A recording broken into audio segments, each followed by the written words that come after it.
gentlemen, may I have your attention, please?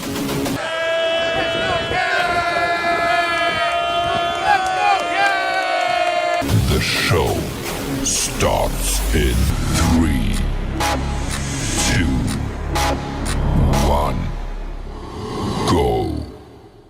Good morning, CaneSport. It's March the 3rd, 2023. I'm Gary Ferman, the publisher of CaneSport.com, joined today by Matt Shodell, our managing editor, and Izubee Charles as we discuss the news of the day. And guys, we are going to do an extensive spring practice preview today. That'll be the focal point of this show, but I thought we should first start with a little bit of discussion on the hiring of Jason Taylor as a full-time defensive ends coach.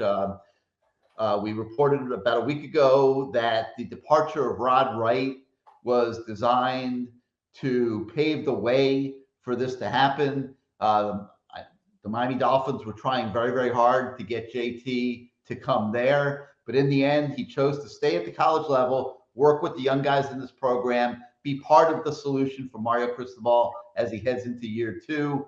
Positives in every single area. Izubee, I'll start with you for a change. Forget Matt for a moment here. Your thoughts on what this Jason Taylor hiring as a full-time coach means for the Miami Hurricanes program? I absolutely love the move. Honestly, speaking of recruits throughout the course of last season, defensive lineman recruits specifically, one thing I asked about them, say, hey, what's cool about Miami? They were just saying, hey, they have Hall of Famers on the staff with Ed Reed and Jason Taylor, and being coached by a guy that's in the NFL Hall of Fame. Who else would you want to pick their brain from? A guy that's been at the highest level, that's succeeded at the highest level. And from a recruiting aspect, all the guys I've spoken to have really, really liked the idea of Jason Taylor being on that Miami staff, and now him being the official defensive ends coach. I feel like on the recruiting landscape, that's just going to work wonders for Miami when they're, going after these 5-star blue chip prospects at defensive ends. And hey, how many coaches across the country are going to walk into your house and say, hey, I have a gold jacket. I can give you the step-by-step formula or show you the ropes to, hey, follow my footsteps, go to the NFL, and potentially wear that gold jacket again. On the field, the resume speaks for himself.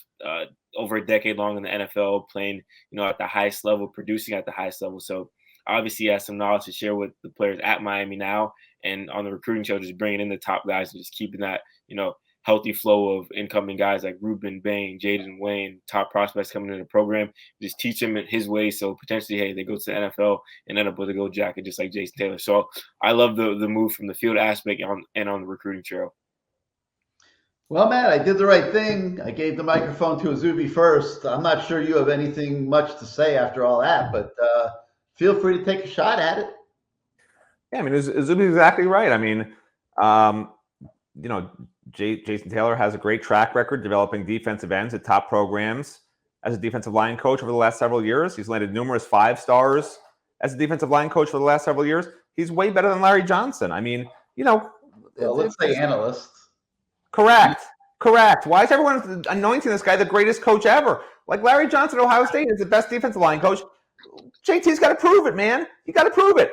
I'm sure he can recruit if he works hard at it. Look, everyone always says these are the greatest coaches. You hire a guy, oh my God, he's amazing. I want to see this guy work his ass off because a lot of times these Hall of Famers who have millions in the bank don't understand fully the grind of being on the recruiting trail. He was never on the recruiting trail. He has kids come to him, right? Recruits come to him that he can see. He can work and practice. He has a limited capacity role as an analyst, but it's a grind. Being a college coach is a grind. Ed Reed, when he took the job, said, I'm not going to be here a lot. As a full-time coach, this is a different animal. He's never done it before. So everyone out there who wants to throw up their hands and say this is the greatest hire ever, oh my God, what an amazing win. It might be. He's got the name to get every 5-star defensive end recruit in the country here. He's got the pedigree and the proof as an NFL, all-pro, Hall of Famer, whatever you want to say, that he has that ability himself to do it. Now, can he translate to his players what he himself could do just as a total physical freak? Remains to be seen. That's just the truth. Can he get 5-stars to come to Miami and convince them that he's a better coach than Larry Johnson at Ohio State? It's to be determined. That's the truth. So everybody who wants to say this is the greatest hire of all time at defensive line for Miami, fine. But, that's like saying that you're seeing a giant Arctic sea creature in Scotland. It's a walrus, bro. Like, let's wait and see if the walrus turns into the freaking Loch Ness monster. I mean, normally I'd be giving you a lot of crap right now. But I'm right. Pure honesty. Like right now, I'd be jumping all over you and totally just carving up everything you just said. But it's, it has legitimacy. It does, because if it were as easy as just hiring a Hall of Famer to be a coach, I think Reggie Wayne right now would be Miami's wide receiver coach instead of Kevin Beard, for example. Reggie Wayne's coaching the wide receivers at the Indy Colts. Could have been approached by Mario, brought to Miami to coach the wide receivers here. Reggie Wayne doesn't want to work the 18-hour days that Mario, pretty much demands of everybody in the building. Not many guys do. And I think that's part of the reason why we're seeing such a heavy remaking of the coaching staff this year.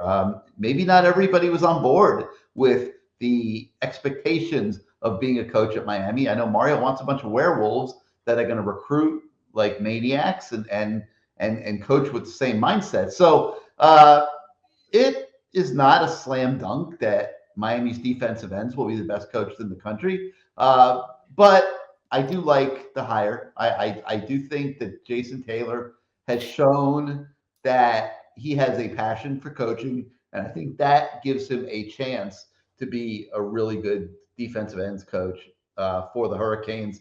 And I think the recruiting aspect of it should take care of itself. We've already seen the proof in the pudding with the assistance he's given as an analyst.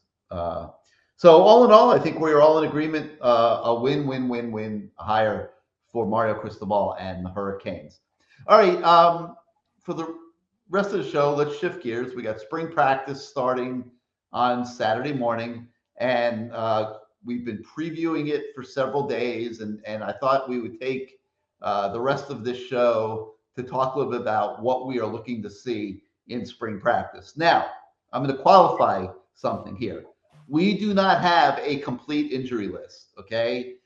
We will not know until Saturday who, in many cases, is sitting out the spring or part of the spring, okay? So please, don't hold a gun to our head if we talk about someone that ends up not participating in spring practice, or we discuss an issue like, for example, James Williams and his future at safety as opposed to maybe linebacker, depending on what the direction that Lance Guidry decides to take with this defense. James Williams is not going to be full speed in spring practice. He had shoulder surgery. That doesn't mean that he can't be out there taking mental reps and getting to know the defense. And I would think there would be a reasonable chance of that happening. But I don't think that, for example, Lance Guidry can wait until September to make a decision on how he's going to use James Williams in this defense. Like, he's got game tape to look at. He will know, I'm sure he knows by now what he has there in James Williams.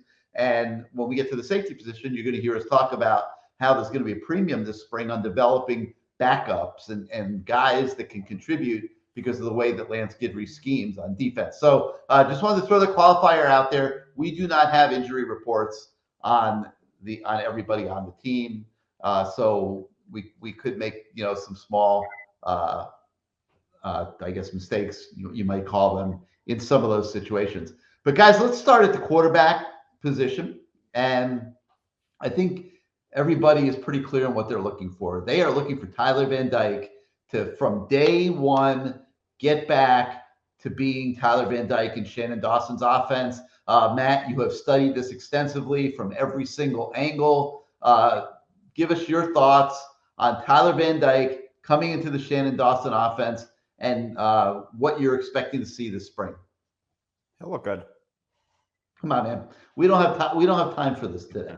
People want to. He's going to look good this spring. About spring practice, okay? He's going to look good this spring. What do you want from me? Don't make me discipline him.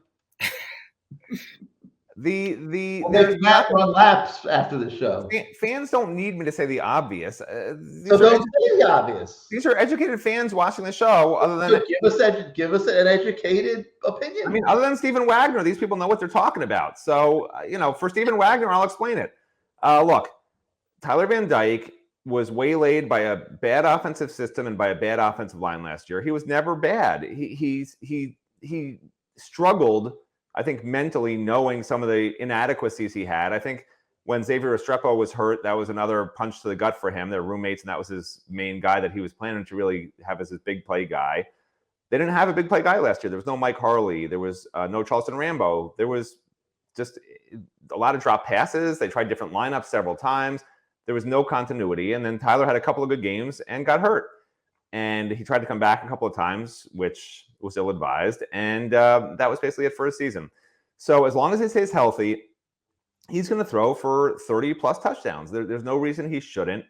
To me, it doesn't even matter if the receivers are exactly the same as last year, because in the Shannon Awesome offense, he uses the running backs a lot as a receiver, which was a real mistake by Josh Gaddis last year. He had really, really good receiving backs in Jalen Knighton and in Henry Parrish. And even Thaddeus Franklin caught the ball, could catch the ball. So he just never really did anything with them except throw, some screens. He never really ran you remember seeing Jalen Knighton like running literally go routes? I mean, when they saw a matchup with Jalen Knighton on the outside, if he split out against a linebacker, they would throw it to him. And he had some long plays that way in Rhett Leslie's offense. They didn't do it often, but you do it enough where a team's got a plan for it. If a team has a plan for enough different things, which Shannon Awesome makes a team do, there will be holes that Tyler Van Dyke can find, because Tyler Van Dyke isn't just really good physical skills and accuracy-wise.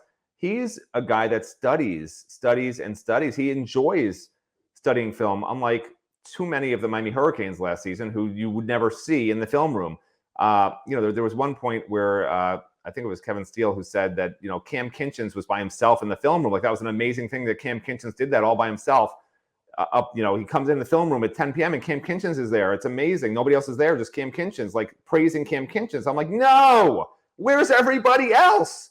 Tyler Van Dyke's a guy who is in the film room like Cam Kinchens, just on offense. Kevin Steele didn't notice Tyler Van Dyke because Kevin Steele didn't know who any of the offensive players were. But Tyler Van Dyke will study tirelessly. Tyler Van Dyke is good enough to get the job done. Tyler Van Dyke will thrive in this new offense, and I have no concerns about Tyler Van Dyke. That's why I said he was good. I mean, everybody already knew what I just said. I don't know why I had to say it all. I said it in one sentence. I said he's going to be good, and they made me talk for 10 minutes. Yeah, so, I think Tyler Van Dyke is the same Tyler Van Dyke that he's always been. I agree with you. It took a while for him to adjust to the offense, but once he did, we saw him throw for almost 500 against North Carolina. He should be able to thrive in just about any offense. But I think the Shannon Dawson offense will be designed to take advantage of what he does best. I mean, that makes the most sense going into this season. But the issue with that, and I'm going to throw this out there right now and start with you, Izubee, is what about Jacurri Brown? You're talking about a whole different type quarterback, a whole different level of passing quarterback, at least based on what we saw last year. If you're Shannon Dawson, how do you come into spring practice with a new team, installing a new system, and find a way to install something that both Tyler Van Dyke and Jacurri Brown can execute if Jacurri's going to be your backup quarterback? Yeah, it's funny that you mentioned Jacurri Brown, because that was going to be the first thing I talked about when talking about Shannon Dawson's offense. Looked into the Houston offense last year, and the leading rusher for the team was actually their quarterback, Clayton Tune.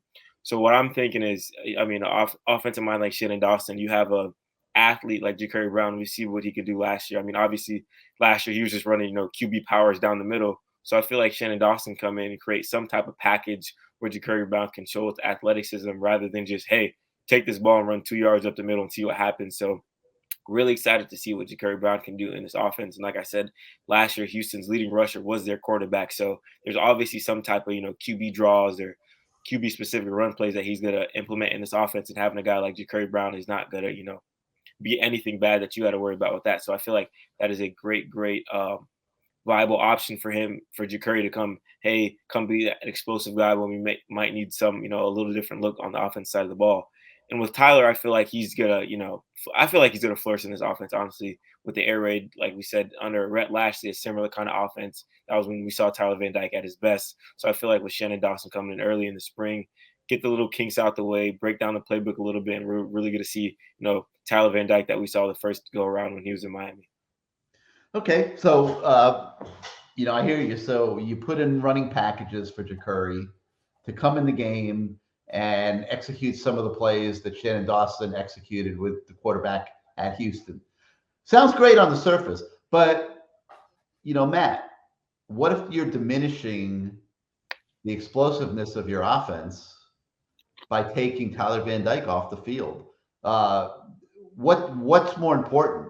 Creating a role as a runner for the backup quarterback, Ja'Cory Brown, or maximizing the offensive output of the offense in general with the elite passing ability of Tyler Van Dyke on the field all of the time? Izubee's allergic to Gary, apparently. No, he's allergic to you. He's allergic to Matt Shodell.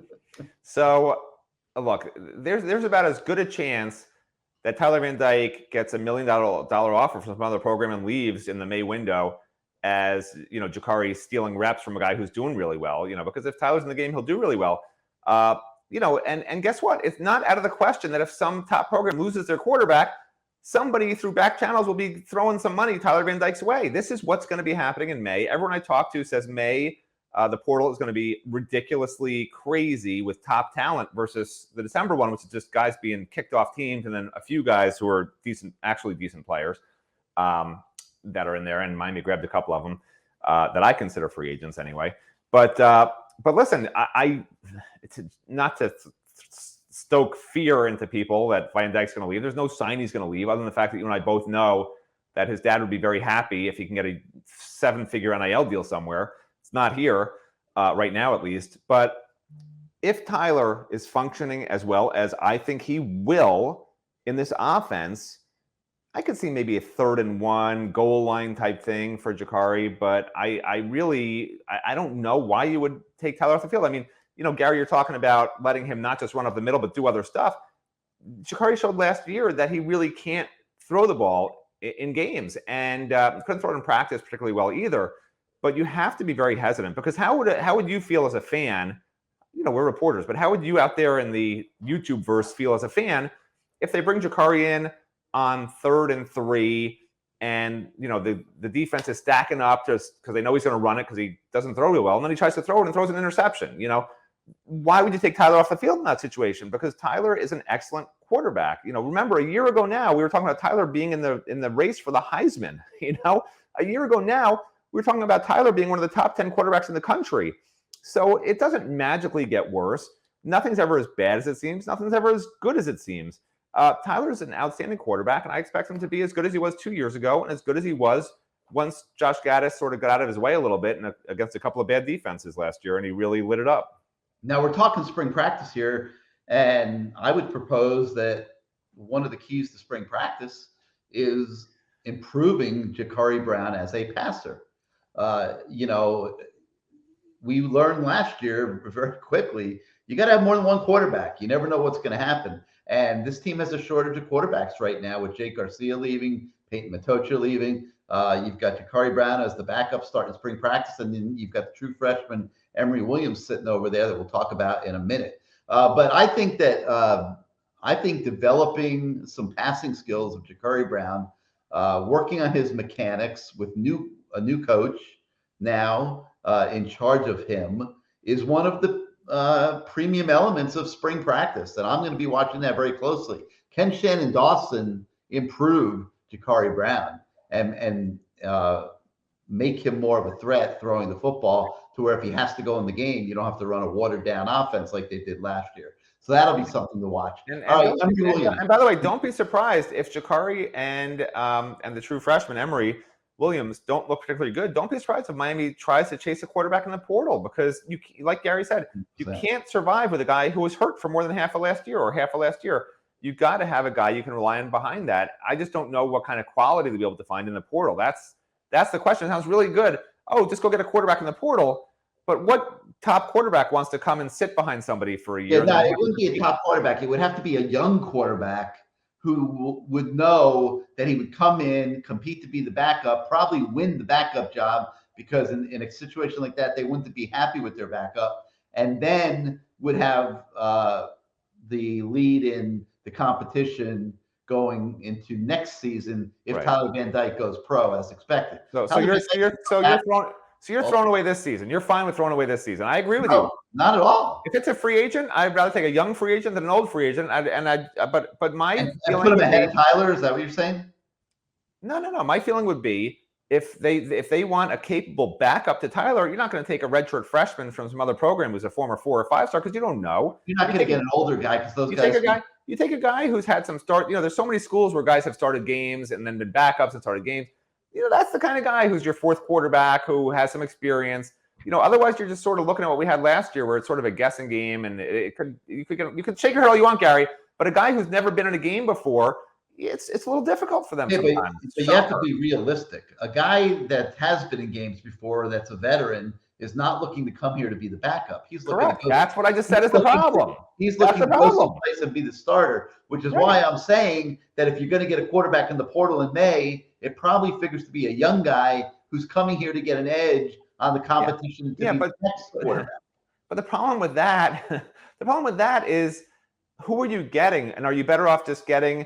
Because let's face it, if you bring in a guy who's, let's say, is a redshirt freshman, right? Something like that, right? That's what you're talking about, like redshirt freshman, second-year guy, right? To compete the following year to start. Does that dissuade? Because that's going to be basically Shannon Awesome bringing in a guy that he thinks is going to be really good, right? Why else would he bring him in? If he's a young guy, he expects him to be great.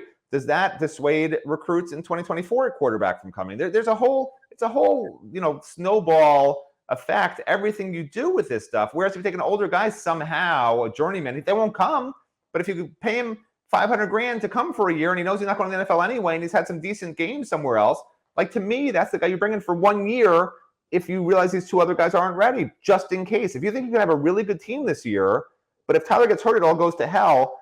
You gotta find a way to get, I don't know, is there some booster out there who provides free dinners to people illegally? If there's a booster out there who would just provide illegal free dinners to people, who would pay some journeyman quarterback $500,000 on a 1-year contract, and then the guy can go to Miami's pro day and try to go to the NFL, somebody might actually do that.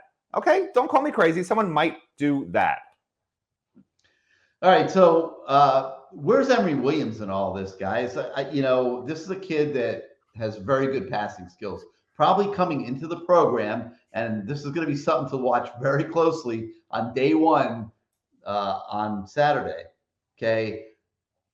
Might be probably coming into the program with better passing skills than Ja'Cory Brown. At least based on what we saw in high school and what we saw in camps situations and things like that. This is a kid that could sling the rock. Okay. Is he Tyler Van Dyke good? No, of course not. Not even close. He's a true freshman. But the competition is going to be interesting, because if Ja'Cory is not improved as a passer, Emory Williams could end up being the backup quarterback this year, as crazy as it seems for a true freshman. Izubee, let me start with you on this one. A young kid coming out of high school, you want to bring them along slow.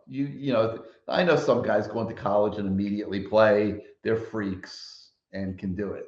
Not many can. So the ideal situation is Emory Williams gets this year to just learn at his own pace and not have to play. But what if the scenario presents itself, like I just said? What if it shows from the very first week of practice that this kid's a better passer than Ja'Cory? What happens then? Yeah, well, in that case and situation, I'm saying you have to make Emory your backup quarterback. And one thing that I do like about the Emory Williams situation, that he came in early. He was an early enrollee, so he gets to go through this spring in this offense, matching up himself against college competition, unlike a quarterback that would have come in the summer. So we do get to see, hey, what can this guy do against college level competition compared to, okay, we've seen what this guy did in high school. Let's just have a quick summer, a couple months, and then maybe he's our backup guy. But with Emory getting this, whole spring, his first year in college, early semester, I feel like that's great. And under Shannon Dawson, it is an air raid offense. So Ja'Cory might have the, age over him. He's a sophomore. He's been through a whole college football season. But if you can't throw the ball, you can't function in this offense. So I feel like if Emory is, visibly better than Curry as a quarterback, you kind of have to, have him as your backup. I don't think that's anything you can question. So I feel like if Emory comes out in the spring, has an awesome spring, he really, really could potentially see himself being a freshman backup for Miami right under Tyler Van Dyke. All right, let's shift gears to the running back. I have some thoughts on Emory. I can't share my thoughts on Emory. Oh, good. Okay. This is how I relate to Emory Williams, okay? And hear me out. You guys are going to think I'm nuts. But the CaneSport team, we all had lunch. They complained they had to come to Coconut Grove. They complained the $12 parking, wah, wah, wah, wah, wah, okay? But we all had lunch. Izubee, you had chicken Alfredo, right? Mm-hmm. I had eggs with tomato and feta with an orange on the side because I had orange and the spinach. Orange and green. That's what I had because I'm a hurricane. I'm like you people. Steven had a portobello sandwich because he continues to make very bad decisions. And then this is the part where how I picture Emory Williams, okay?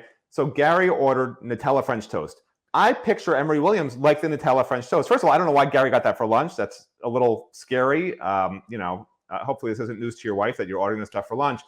But aside from the health aspects of it, what I mean by this is like Emory Williams is going to show up and the Nutella French toast shows up and you don't quite know what to expect. Is the Nutella on the top? Is it in the middle? Is it stacked? Is it just one long French toast? Like, I don't know. Who orders Nutella French toast? Nobody's ever seen this. It's like a Scottish mystical sea creature. Nobody's ever seen this thing. There was a lot of Nutella in there, I'll tell you that. And then this is actually true. We did actually do this. And then Gary also gets banana on it, which also to me, it's like, does Emory have that extra oomph? Like, can he run? Because he keeps saying he can run a little bit. Like, does he have that extra something? It's not on the menu. You're not expecting it, but you ask for it. Hey, can I have some bananas? Gary says to the nice lady. And the woman looks at him like he's crazy and goes, okay.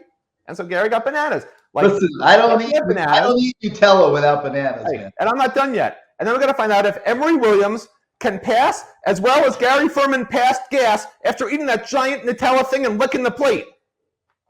Pass gas from French toast? maybe you do that. I certainly don't. Maybe it was Izubee. I just heard some noises. I don't know. Yeah, it had to be the Alfredo.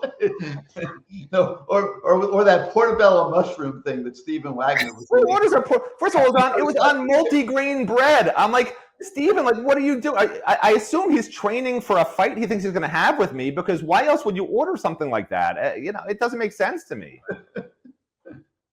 All right. Well, I'm not quite sure all that food conversation had anything to do with what we were talking about. I literally just told you exactly what it had to do with Emory Williams. Emory Williams is Nutella French toast with bananas on it. Hopefully.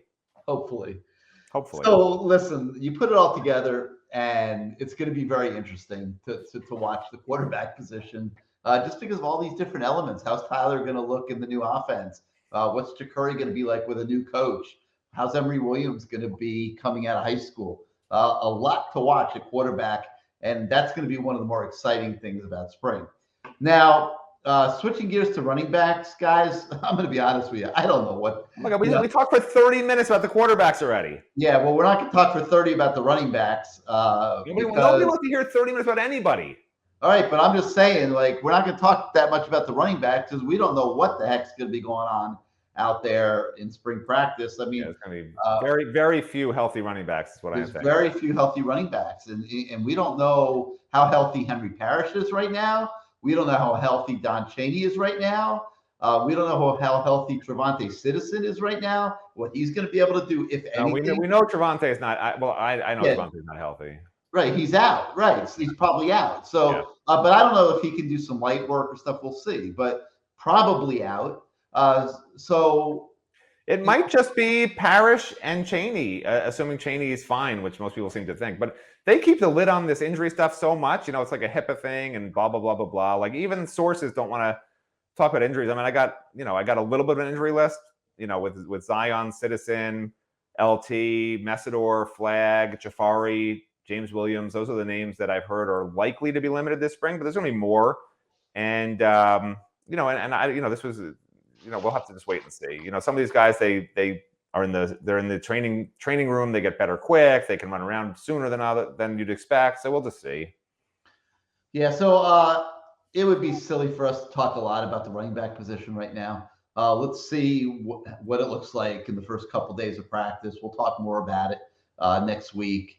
But yeah, it's real slim pickings right now at running back, and I think because of that, we are going to see the obvious emphasis of spring be on the passing game, and that's what makes sense for Shannon Dawson right now. Let's get the passing game installed. Let's work on timing and different things, and we'll catch up in the summer and fall on the run game side of things. So, that said, and I'm going to use this as a reason to jump right now to offensive line. That does not mean that Mario Cristobal and Alex Mirabal aren't going to want to get this offensive line working from a physical standpoint. So I think that we will see a lot of the O-line, D-line drills be very full speed and physical. They are going to want to work with the young freshmen and get them acclimated to the college game. There's no better way to do that than hard work this spring. So even though we don't think that there's going to be a lot of running game work when you're talking about 11 on 11, that doesn't mean that in practice that the linemen aren't going to be going after each other pretty good. And I would expect that to happen. Matt, your thoughts on that? I wasn't really paying attention, but I know you were talking about the offense. Will not stay on point. I mean, he has to try to be Jerry Seinfeld at every single turn. We're trying to have a serious conversation here about spring football, and you keep wanting to morph into Larry David or Jerry Seinfeld. I mean, I'm just telling the truth. I was looking at something on my computer screen. You were going on and on about the offensive line. Nobody wants to hear about the offensive line. You should never hear about the offensive line. If you hear an offensive lineman's name, it means they screwed. 5-star freshman tackles coming into the program. Okay. If you're an offensive, several other young offensive linemen coming into the program to improve the position. People do want to hear about the offensive line. If you hear an offensive lineman's name during a game, it means they screwed up. I don't want to ever hear about the offensive line. My thoughts on the offensive line heading into spring practice, they'll be all right. Unbelievable. They'll be all right. Izubee, I'm just going to skip him from now on. It's just obvious. They have 2 true freshmen who are probably going to start. They have a free agent. Izubee, you and I are doing the show. All right, let's go. Your thoughts on the likely physicality of the offensive line? Well, I like what they did by addressing, that offensive line group with adding Matt Lee and Javion Cohen, 2 solidified Power 5 starters at UCF and Alabama. And you do return a guy like Jalen Rivers, which is going to be, I feel like, a crucial part of the offensive line, a veteran guy, and potentially having to start Francis or Sampson. That's going to be kind of iffy depending on how Zion Nelson comes in. But I do feel like this position group is going to take a step ahead of what we saw last year with the riddled injuries. And I'm really excited to see a guy like Inez Cooper hopefully take that next step and be a critical part of that line. But I feel like with bringing in Matt Lee, who has 4 years of experience, Javion Cohen, who has 3 years of experience, I feel like that's going to really help that, offensive line group take that next step. And hopefully Sampson or Francis can be that freshman that comes in and really contributes and, hey, I'm taking this spot and holding it down at either the tackle spot. If you look at, say the left tackle position, okay, Zion Nelson is almost definitely missing all of spring. So this is going to be a great opportunity for Francis Mauigoa to get a lot of work. And they're not giving up on Michael McLaughlin either, okay? He's a guy that nobody's heard of really, but he's a big kid, and they're going to give him a huge look this spring, I think, to see if he can be part of the future of this program. If he cannot, then he probably gets sent to the transfer portal. But this will be an opportunity at left tackle for Mauigoa and McLaughlin to get a lot of work. You mentioned Javion Cohen at left guard. Enormous amount of work in this new offense. He's played a lot of football at Alabama, so he knows how to play college football, but he's going to get an opportunity to learn the offense really good. And I think we'll see a little bit of Logan Sagapolo there as well.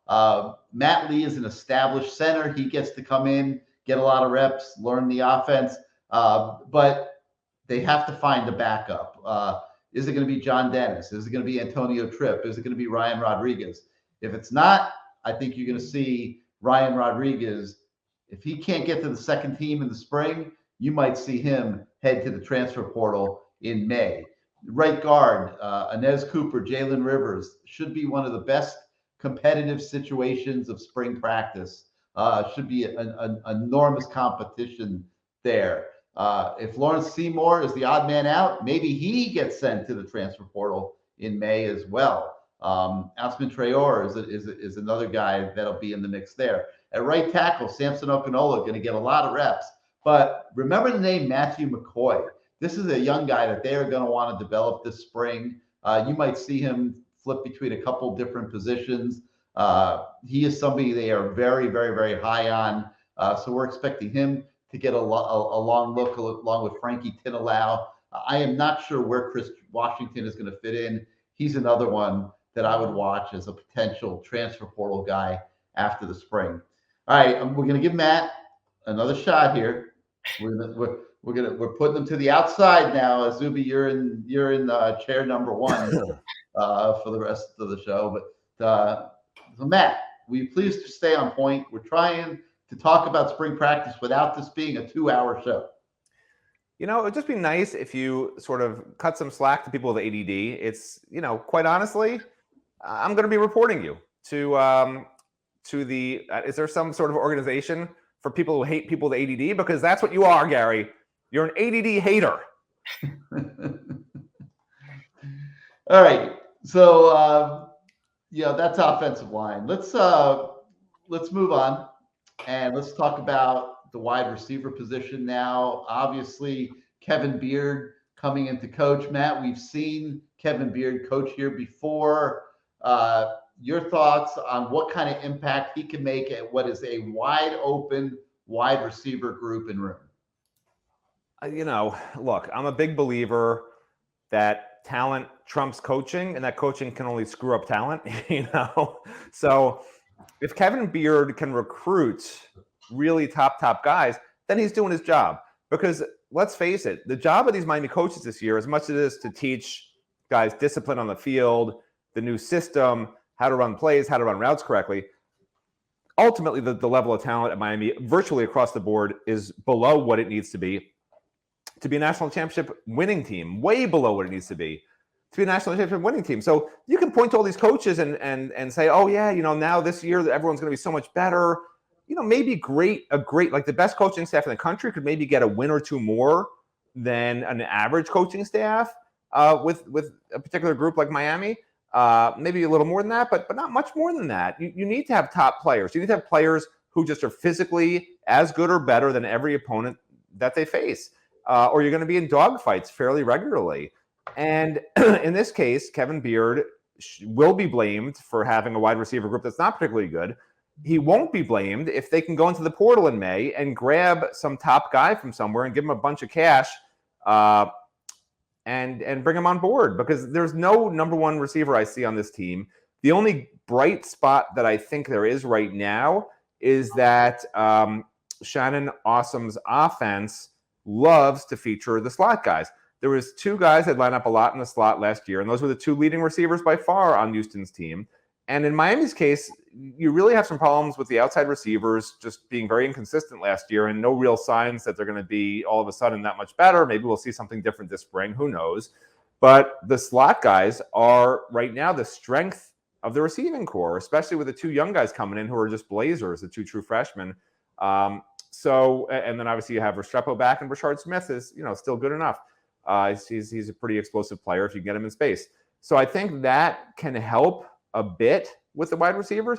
But again, I think this is going to be an offense where I think Shannon Awesome is going to have to throw a lot to the running backs. I think he's going to get here and realize that he has some serious outside receiver problems and start putting tight ends split out wide. Jaleel Skinner's a great guy that you can line up and move around. You can line him up attached. You can line him up attached to even in the backfield. You could motion him, whatever. I mean, there's different ways to use different guys. Obviously, everyone knows that. So there's ways to get Jaleel lined up on a linebacker or safety where he can run down the field instead of some of these little short tight end routes that they were running last year under Josh Gaddis. The key here is to get the ball down the field successfully, because Josh Gaddis didn't, which let other defenses creep up on him and sort of, blow up some of these quick hitters to the outside, and they would take deep shots that didn't connect. And, it just was a very incoherent offense to me under Josh Gaddis. And I think this year it'll be more of an attack where they're going to have some success down the field. They're going to force other teams to spread out the defense, and that's going to open up the slot guys, and that's going to also give the tight ends a lot of opportunities. The only question mark I have, and what I really want to keep an eye on this spring, is if Shannon Awesome actually likes to use his tight ends, because he didn't at Houston. I don't know if that was by design because he didn't have them. I'm sorry, if he didn't have them, or if it was by design where his offense, he just prefers to get the ball to guys that are wide receivers or running backs. I still am not sure I see a number one receiver on this team, man. In fact, I know I don't. And maybe Ray Joseph can evolve into that beast, and this spring will go a long way towards telling us that. But I don't see a number one receiver, and I don't know how far you can go without a number one receiver. Izubee, you have watched a lot of Ray Joseph in high school. To me, he's the guy coming into the program that has a chance to become that type of alpha dude. But he is probably going to be a slot receiver. Restrepo is a slot receiver. So you've got multiple slot receivers if you include Brashard Smith. Who's number one? Who's going to be the dude on the outside? Can Colby Young take the flashes that he showed us last year and expand upon them? Can Frank Latson finally get his act together? Jacoby George, or is it Ray Joseph or bust? And if it is Ray Joseph or bust, based on what you saw of him in high school, can he become that kind of player? I really do see similarities between Ray Joseph and Houston's leading receiver last year, Nathaniel Dell. Really quick, twitchy guys that, I watched a little bit of Houston. The route concepts Nathaniel Dell was running, his concepts, that he ran to get him open, really. And I see similar traits in Nathaniel. They're both named Nathaniel. So Ray, that, he can really shine in that offense. And I really do think a guy like Brashard Smith can really, really shine in this offense on that slot position, because like Matt said, two of the most productive wide receivers on that Houston team were from the slot positions. So I feel like with Brashard's athleticism, he flashed a little bit of explosiveness last year, kind of catching little wheel routes here and there, making a guy miss a little on the punt return. So I feel like he can be another guy that maybe, turn some heads in this spring in that slot and really kind of take that next step. And I wouldn't say be the number one guy, but be a guy that can be counted on to produce in this offense. Matt, you predicted that Isaiah Horton will be one of the surprise breakout players of spring practice. Why do you feel that way? And can he become an alpha dude? I feel that way because nobody else really is that good right now to me. So, if he's just a little decent, he'll look a lot better than these other guys. Bam, surprise player of the spring. Go ahead and kick me off the screen because I tell the truth. You don't like it. Kick me off. Goodbye. Bye. I'll get my cafe con leche. Get rid of me. Why am I still here? I can still see myself. No, come on, seriously, Isaiah Horton. What do you see? He's not great, but he might be better than these other guys. Like, I'm not lying. Like, that's the truth. He's not an All-American. He's just going to be a little better than these other guys who played last year. That's all I think. All right, well, just so people know who he is, he's a 6'4", 205-pound kid. He's from Tennessee. He redshirted last year, had one catch for 6 yards. So right, that's why I'm not going to go out here and start like other people are like, oh, he's going to. I can't stand these talking heads who are like, oh, everything's amazing. This guy's going to be amazing. That guy's going to be amazing. Let's tell it like it is. The guy's got one catch. He played in a couple of games. Like, maybe he'll be okay, and if he's okay, he might be better than these guys who were bad last year. Let's face it, they were bad. They were 5-7. The receivers were a major problem. They were bad. It's okay to say the truth. If this guy's average is better than bad. That's like by definition. So all he's got to do is be average, a little above average, and that's a surprise player, right? At a position that was bad. So that's all I'm saying. I'm not saying the guy's an All-American. All right, well, why are you laughing? It's true. Do you hear me disagreeing with you? We'll be taking a hard look at the receivers out there in practice tomorrow, just to see how Isaiah Horton looks and how Ray Joseph looks, and I want to see how Robbie Washington looks too, the other guy coming into the program with a little bit of explosiveness to him, and just see what it looks like with some new blood at the receiver position. All right, let me move on. The tight ends, man. This is going to be interesting. Got Elijah Arroyo we believe, coming back from injury. We think he'll be at spring practice, but we won't know for sure until we get out there. Jaleel Skinner, can he take the next step now in his progression? Can he catch the ball better? And then you've got Khalil Brantley, who, in my opinion, is holding on for dear life for a place in this program. I'll be surprised if he's not in the transfer portal in May, because you got freshman Jackson Carver and Riley Williams coming in. You got Cam McCormick, a transfer tight end, coming in. It would seem to me like Brantley and Dom Mammarelli are on the outside looking in. At least one of them figures to be in the transfer portal in May, Matt. So your thoughts on the tight end position going into spring? Well, if you watch the tape of what Shannon Awesome does, he likes blocking tight ends. He doesn't use them as receivers, and he'll just put one in at a time unless it's really a goal line type package. So you know what? They're very, McCormick's going to be the starting blocking tight end. And you know what? Brantley and Mammarelli are probably better blocking tight ends than what I saw from, I don't know if Elijah was playing hurt last year, but his blocking was atrocious. So unless that improves, there might be a place for two or three, all three of those guys even, because that's what Shannon Awesome likes to do, which is, again, why I said before, Miami recruited receiving tight ends. That's their thing. Tight end we throw the ball to receivers. It's not, oh, you come here, you're going to learn how to block really well. That's not what they sell their program on, okay?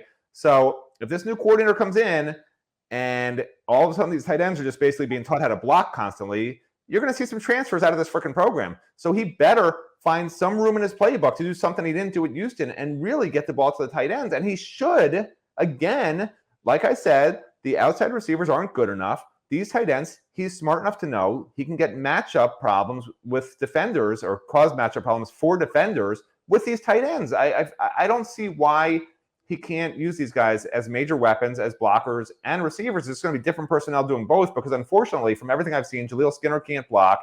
Elijah Arroyo can block but doesn't seem to want to.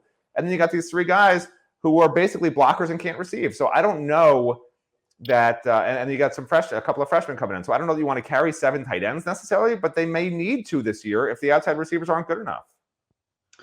Yeah, I mean, it seems to me like McCormick and Arroyo are going to be the focal point of the position this spring. And Skinner's going to get an opportunity to prove he can be reliable, but he can't be reliable if he can't catch the ball. And he dropped an awful lot of balls, both in practice and in games last year. So he's a great talent. You're not going to put him on the sidelines, but with Arroyo, you got a guy that can run, that can catch the ball and block. And in McCormick, kind of the same, but with an emphasis on the blocking. And so, Izubee, are they in good shape at tight end, or so-so? I feel like with the depth, they're in good shape, but with Elijah coming off that ACL injury, how much can you really put, weight on him to be, hey, you're going to be our number one guy as a tight end? Well, with, like I said, the depth, you got 7 tight ends that are, hey, these guys can come in. They're not just bodies that you're going to throw in and be like, oh, man, we can't put any faith in this guy. Mammarelli has some burn. Brantley got some burn towards the end of the season. Hopefully, Jaleel can be more consistent. And the 2 young guys, Jackson Carver and Riley Williams, I was really, really impressed with what I saw from Riley Williams at IMG. One thing that he told me, the reason he transferred to IMG was, hey, I'm coming to IMG to learn how to block. I mean, he was pretty much a receiving tight end back in Portland. He told me, I'm coming to IMG to learn how to be a complete tight end. So I feel like he's a guy that, I know I'm probably going to get some hate for, why are you so happy about these freshmen? But I feel like he's another guy that can come in and contribute from the blocking aspect, from the receiving aspect. But out of all the position groups, I feel like tight end has not the most depth, but I feel the most comfortable about the tight end position. All right, so let's move on to the defense, and let's start with the defensive tackle position. I think it is a disaster that Leonard Taylor is probably going to miss the entire spring, because this is the guy that they need to be a dude this year, and they needed him to be a dude last year, and he couldn't quite get there. Had moments in some games, but he didn't have the consistency. Matt, how big of a deal is it that Leonard Taylor will not be out there for spring practice? Hey, look, there's always silver linings to things, right? I mean, if Leonard Taylor's out, you need other people to step up and see what they can do. The reason it's if you call it a disaster, I would call it a mishap, maybe is a better word. Whatever. It's not a disaster. But the real reason that I would want Leonard Taylor out there isn't so much to help the defensive line gel or so he can learn whatever. Like, he's going to be fine when the season comes around. The reason I want him out there in the spring is so they can get a sense for their interior offensive line. Because if you don't have a Leonard Taylor going against those guys, you don't really know if they're that good, you know. And they had this false sense last year, even as great an offensive line coach as Mario Cristobal is, even as great an offensive line coach as Alex Mirabal is, they made a mistake. They didn't understand their offensive line was not good. For whatever reason, they thought their offensive line was going to be fine. And they can blame an injury to Jalen Rivers or an injury to that guy. But the year started, the guys were all healthy, and they weren't good, even the first few games. So, you know, I hope that they recognize there may be some deficiencies with the offensive line, regardless of how good they think they are going against their own defensive personnel. You know, Leonard Taylor's the best defensive lineman on the team, along with Akeem Messidor. If both those guys are out, how can you properly judge in spring ball how good your offensive line is? That to me is and Jafari Harvey is likely out for spring too. And Harvey too, yeah. So that to me, like, I don't mind having backups on the defensive line. For the defensive line's sake, you can create some depth that way, get some guys more reps. Like, you know, those three guys, when they're back in the fall or summer, they're going to be fine. It's more a problem with the offensive line. And the offensive line is still remains a question mark to me, even though I think that's when you kicked me off the show because I mentioned your Nutella cravings. You got so mad you kicked me off the show. But that's the problem for the offensive line. They're not going to be tested as well as they would be otherwise. And you may not know until the fall that, we got a problem in the offensive line. We better start, you know, making some plays to move the pocket and do this and do that and whatever it may be. You know, so yeah, not a great situation with those guys out. But again, not a great situation for the offensive line to me, not so much for the defensive line. So who gets the reps this spring at defensive tackle? Jacob Lichtenstein, you hope he's healthy.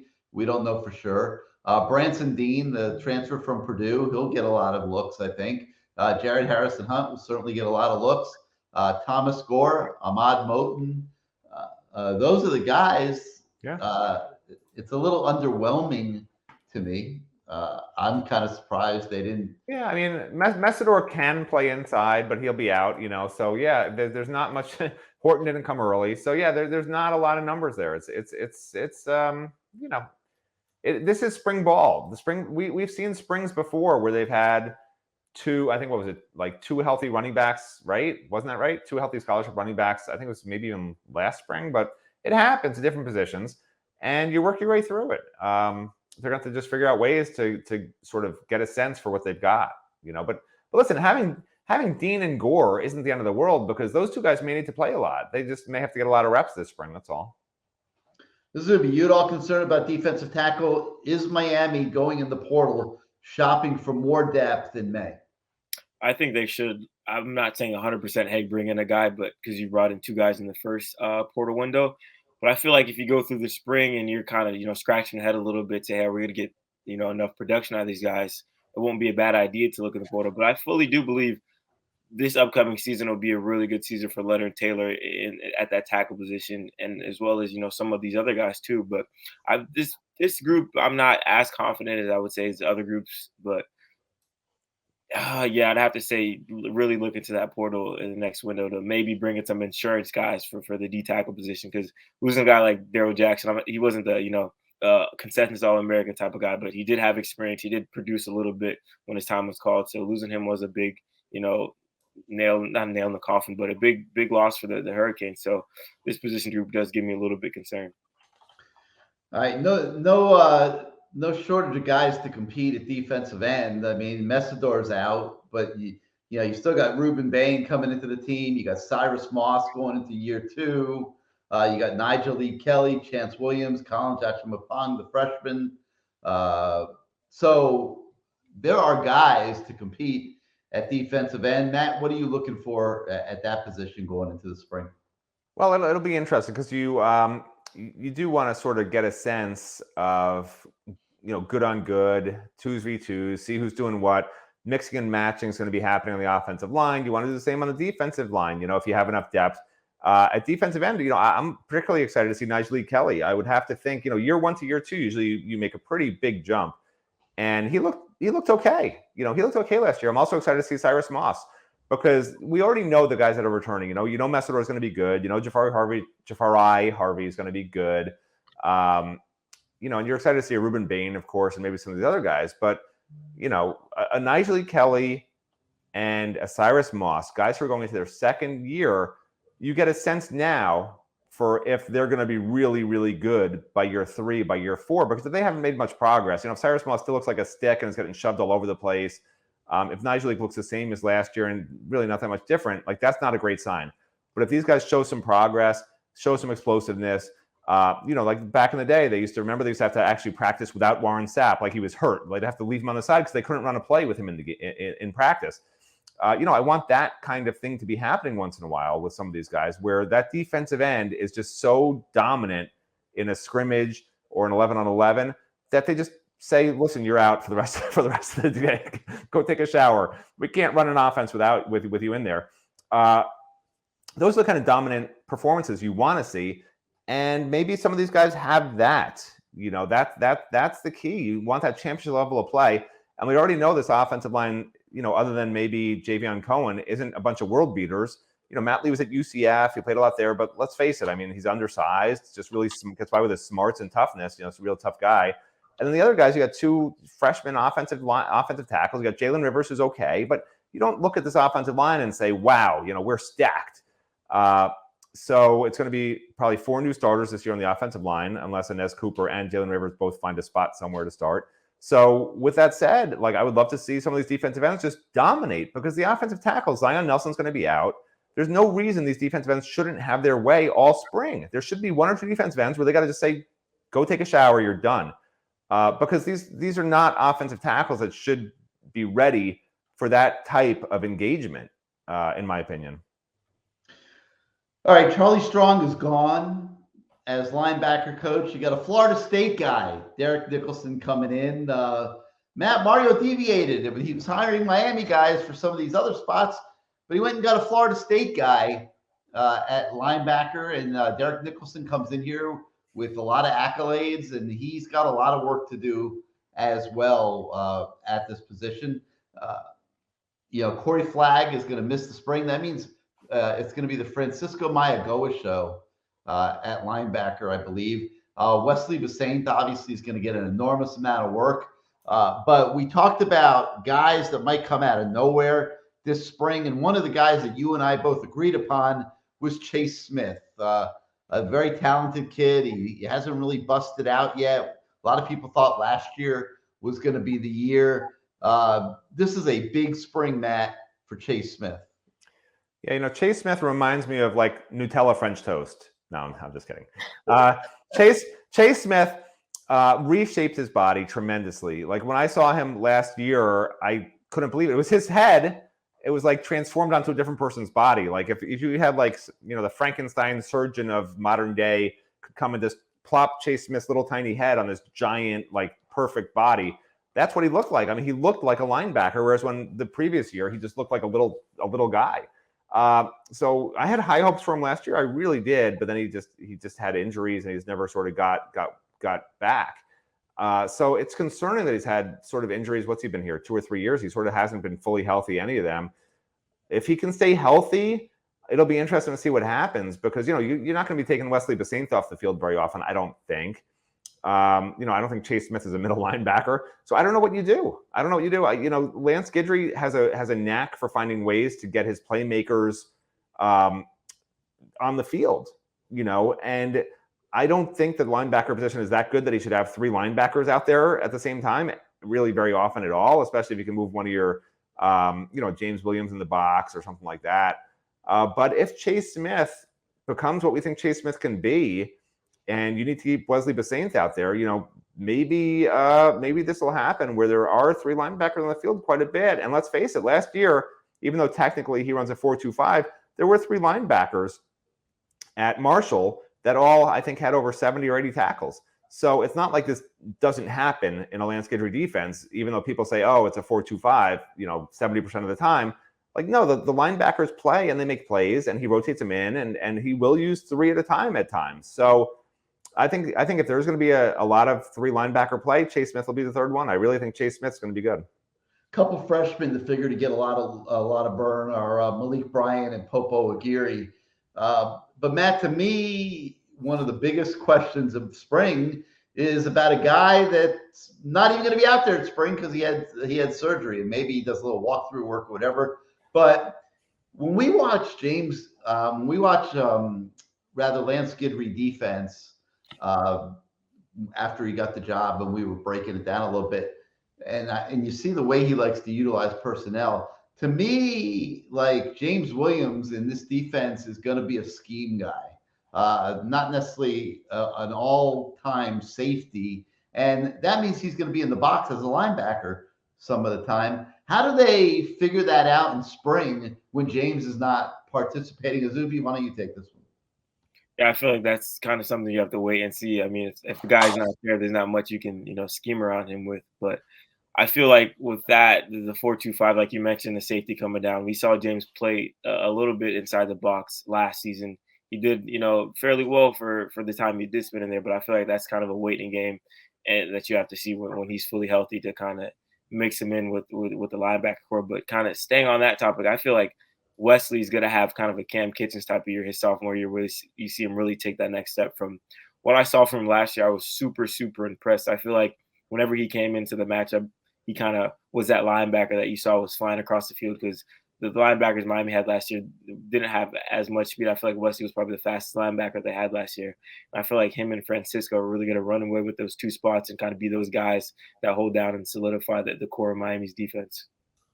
And remember, Lance Guidry is a safeties coach also. That's his background. I mean, he loves to use these safeties. That's his thing. So not just they're going to blitz. They're going to be in the box. They're going to be all over the place. They're going to have coverage responsibilities. And not just James, but how he uses Cam Kitchens. Everyone overlooks Cam Kitchens like, oh, he's just a regular safety. No. He's not he's a guy who studies film. He's not the biggest, fastest, most athletic guy. If you're looking at Cam Kitchens or James Williams, you say, which safety do you want? You're going to take James Williams every time until you turn on the tape and you see Cam Kitchens just always knows where to be based on the formation, and he's always around the ball, and he's always making really sound decisions.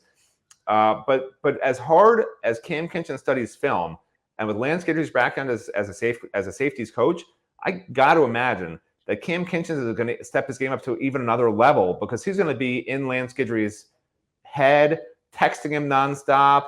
I mean, it's going to be crazy. I mean, he's going to text him as often as Izubee's hearing from all these different girls that he goes on dates with. It's going to be insane. All right. So I don't know if Izubee, if you have one girlfriend, maybe I shouldn't have said that. I don't know your situation. All right, we're going with the flow. I didn't get you in trouble. All right, good. All right. I just know you're young and I'm single. I know you're not married or engaged, so that's why I went there before I get in big trouble with everybody. Izubee's love life has nothing to do with spring practice. So I know what stay on the screen. Leave Izubee alone. I know when Izubee and Steven are going to the bars on Saturday nights, I figured, they're looking out for each other. All right, cornerback. Real interesting position with, you got Terry Roberts coming in, you got Devontae Brown coming in, Darryl Porter back for another year after being somewhat of a disappointment last year. To Corey Couch hanging on for dear life for a role. A lot of subplots, Matt, to the cornerback position here going into spring. That will certainly be a spot to watch. Yeah, and I'm excited about Chris Graves in particular, because I think if he had been healthy last year, he would have leapfrogged a few of those guys for sure. I think as Stephen would like to say, it was what did he say? A tire fire. It was a tire fire at cornerback last year, aside from the two starters. I think it was I think Malik. I don't want to say the wrong person, but I think Malik Curtis. They were 3 for 3 for like 75 yards passing against him. One of the other backups played like 16 reps and got picked on pretty good. There just didn't seem to be any answers besides those two guys, and then obviously the nickel to Corey Couch. So, those two guys are gone. You bring in two transfers. Well, they brought in a transfer last year who was supposed to start, and that didn't work out so well, Darryl Porter Jr. So there are question marks for me at cornerback. And again, the problem here is, for me, spring ball again isn't about this guy's dominating, because you don't know what's on the other side. So this spring it's going to be really hard to sort of determine what's happening, because if the receivers are making plays, is it, oh, we solved the receiver problem? Yes. Or is it these cornerbacks are flat out awful? Or if the cornerbacks are making plays, are they actually good, or are they just going against really bad receivers, which we think we had last year? Or if they're both exactly equal and just like making plays here and there both ways, are they both really good or both really bad? Like, that's my problem in the spring, and that's sort of why I think Mario and Alex Mirabal got a little tricked last year with the offensive line.